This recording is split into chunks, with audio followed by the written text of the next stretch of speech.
Hello बच्चों, Tesla adventures में आपका बहुत बहुत स्वागत है। इस वीडियो में आज हम डिस्कस करेंगे पैरेलल आरसी सर्किट। अब मैं आपको ये बता दूं सबसे पहले कि पैरेलल आरसी सर्किट्स बोर्ड के सिलेबस में नहीं है ना। तो ये सिर्फ जेई, अब देखिए बोर्ड के सिलेबस में नहीं है तो ये ऑब्वियसली जेई मेंस के सिलेबस में भी नहीं है, क्योंकि जेई मेंस भी सीबीएसई का ही एक सेक्शन है, वो एनटीए, वो ही पेपर बनाते हैं। तो बोर्ड और जेई मेंस सिंक्रोनाइज्ड है इन टर्म्स ऑफ सिलेबस, तो दोनों के सिलेबस में नहीं है। पर जेई एडवांस में डेफिनेटली है, और किसी भी तरह के पैरेलल सर्किट्स के न्यूमेरिकल जेई एडवांस में आ सकते हैं, और पास्ट में आप देखेंगे तो आए भी हैं। ठीक है, तो अलग से प्रिस्क्राइब्ड नहीं लिखना होता है कि सीरीज और पैरेलल, वो तो बस ऑल्टरनेटिंग करंट्स लिख देते हैं सिलेबस में। एसी सर्किट्स तो वो सीरीज पैरेलल दोनों ही होते हैं। तो पैरेलल सर्किट्स थोड़ा सा रेयर आपको बुक्स में मिलते हैं, और होते इजी हैं। पूरा ऑल्टरनेटिंग करंट्स ही एक इजी चैप्टर है। तो यहाँ हम, जैसे हमने पहले भी किया था, कि शुरुआत हम करेंगे फेजर डायग्राम से। पर उससे पहले मैं आपको एक बात बताऊं कि मान लीजिए टोटल करंट आई यहाँ पे आ रहा है, और ऊपर से करंट जा रहा है आई आर, और नीचे से जा रहा है आई सी। तो आप ये बिल्कुल भी नहीं कर सकते कि आई को आप लिख दें I R plus I C. This is absolutely wrong. अब ये रॉन्ग क्यों है? उसी वजह से जो वजह मैंने आपको पिछले वीडियो में बताई थी, कि यहाँ पे दोनों करंट सेम फेज में नहीं है, इसलिए आप इन्हें इस तरीके से ऐड नहीं कर सकते। इनफैक्ट इन्हें ऐड करने के लिए आपको इनका फेजर डायग्राम बनाना पड़ेगा। तो इनका फेजर डायग्राम जब हम बनाएंगे तो कुछ ऐसा दिखेगा। सबसे पहले हम t बराबर 0 को मूवमेंट बनाते हैं, और t बराबर 0 पे हम फेजर डायग्राम ड्रॉ करते हैं। अब यहाँ एक बड़ी इंपॉर्टेंट बात है जो आपको जेई एडवांस के न्यूमेरिकल्स में बड़ी काम आएगी, कि क्योंकि ये दोनों एलिमेंट्स पैरेलल में हैं, और आप रेफरेंस पे उसको ही बिठाते हैं, यानी एक्स एक्सिस पे फेज डायग्राम में उसको ही बिठाते हैं जो क्वांटिटी दोनों के लिए सेम है। तो एक्स एक्सिस पे फेज डायग्राम में आप बिठाएंगे यहाँ पे वोल्टेज को, बिकॉज इन दोनों के लिए वोल्टेज सेम है। तो आपने एक्स एक्सिस पे वोल्टेज को आप बिठाएं, और वो V होगा। और आपको ये पता है कि जो रेजिस्टेंस से जाने वाला करंट होता है वो सेम फेज में होता है विद वोल्टेज, तो आई आर भी V के साथ बनेगा। और जो कैपेसिटर होता है उसका करंट फेज में आगे होता है वोल्टेज से, तो आई सी ऊपर बनेगा।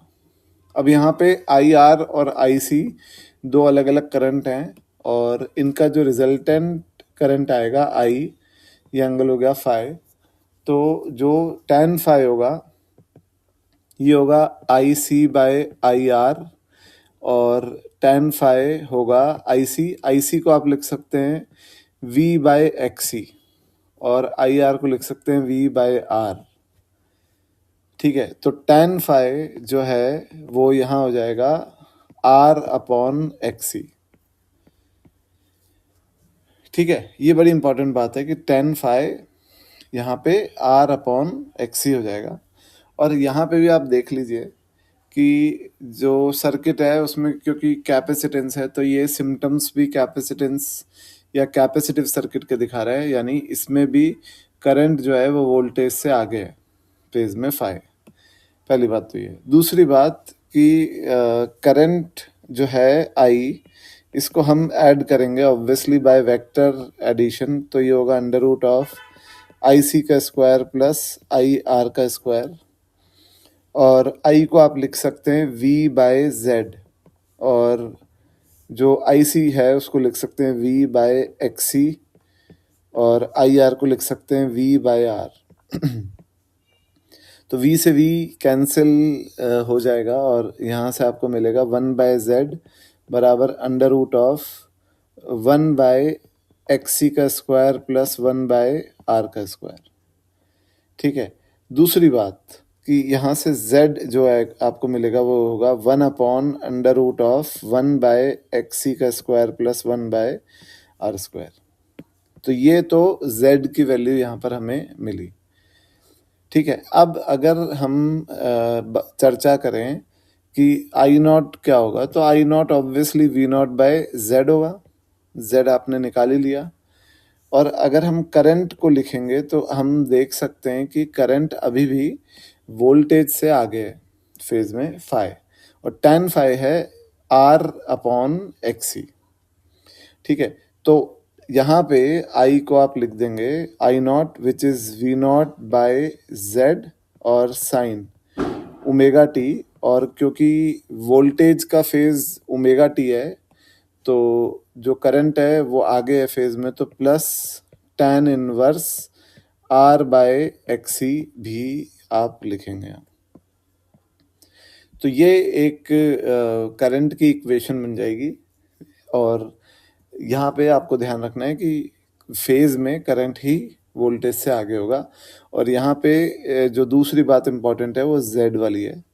अब अगर आप पावर की बात करेंगे या पावर फैक्टर की बात करेंगे, तो अगर मैं पावर की बात करूँ तो उससे पहले पावर फैक्टर की बात करते हैं, कॉस फाई। तो tan फाई जैसा आप देख रहे हैं कि tan फाई है R/XC। ठीक है ना, तो tan फाई से अगर आप cos फाई निकालना चाहेंगे तो आप ये देखें कि cos फाई होगा XC which is base upon √R² plus XC²। ठीक है, यहाँ से आप मैंने ट्रायंगल के बना करके, ट्रायंगल इमेजिन करके tan फाई से cos फाई की वैल्यू निकाली है। तो ये cos फाई होगा। और अगर हम एवरेज पावर को लिखेंगे तो एवरेज, अब देखिए आप, ये इम्पोर्टेंट है कि यहाँ पे एवरेज पावर जब आप लिख रहे हो तो आप ये देख सकते हो कि एवरेज पावर होगा VRMS और IRMS cos फाई। ठीक है, तो VRMS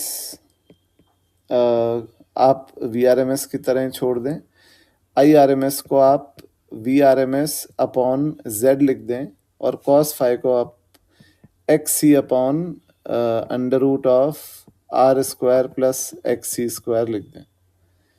और यहाँ पे VRMS और Z की वैल्यू आप रखें, तो देखिए Z जो आएगा वो ये है, तो ये चीज़ Z है। तो यहाँ पे आप जब Z रखेंगे तो ये टर्म ऊपर आ जाएगी, और ये ऊपर आ जाएगी 1/XC का स्क्वायर प्लस 1/R², है ना। और वहाँ होगा ऊपर XC divided by √R² plus XC का स्क्वायर। तो अब अगर आप यहाँ पर दोनों तक LCM लें और ये देखें कि आ जाएगा VRMS का स्क्वायर इंटू XC, है ना, इंटू, अब LCM लेंगे तो ऊपर से वो टर्म कैंसिल हो जाएगी और नीचे बचेगा 1/, ये मैं क्रॉस को मिटा देता हूँ, और नीचे बचेगा XC इंटू R। तो यह सेम आएगा VRMS का स्क्वायर अपॉन R। ये रिजल्ट बिल्कुल ऑब्वियस रिजल्ट है, ये शॉकिंग रिजल्ट नहीं होना चाहिए आपके लिए, क्योंकि आप ये गौर कीजिएगा कि ये तो हमने एक प्रोसीजर से निकाला है, पर ऑब्वियसली अगर हम ये देखेंगे कि इन दोनों पे वोल्टेज सेम है V, क्योंकि ये पैरेलल में है, और ये एलिमेंट जो है कैपेसिटेंस, ये कभी भी पावर लॉस नहीं करता है, और रेजिस्टेंस पावर लॉस करता है। तो जो भी सर्किट में पावर लॉस हो रही है वो अक्रॉस R ही हो रही है। तो अक्रॉस R हो रही है तो हम डायरेक्ट लिख सकते हैं कि R के अक्रॉस वोल्टेज का स्क्वायर RMS वोल्टेज का स्क्वायर अपॉन R, ये हम डायरेक्ट लिख सकते हैं। देखिए ये RMS का स्क्वायर क्यों आता है आंसर में, क्योंकि हमने ये बात करी थी कि RMS वोल्टेज ही वो वोल्टेज होता है जो सेम सर्किट में सेम टाइम में सेम अमाउंट ऑफ हीट बनाएगा एज कंपेयर टू DC। तो ये जो फॉर्मूला है वी स्क्वायर बाय आर, ये हम डीसी में यूज करते थे, तो यहाँ पर डीसी के बराबर हीट कौन सा वोल्टेज बनाएगा, तो वो वी आर एम एस बनाएगा। इसलिए हम वी की जगह यहाँ एसी में V R M S square upon R लिखते हैं, हीट लॉस। ओके, तो बच्चों ये था पैरेलल आरसी सर्किट, और नेक्स्ट वीडियो में हम डिस्कस करेंगे series LR circuit. Thank you.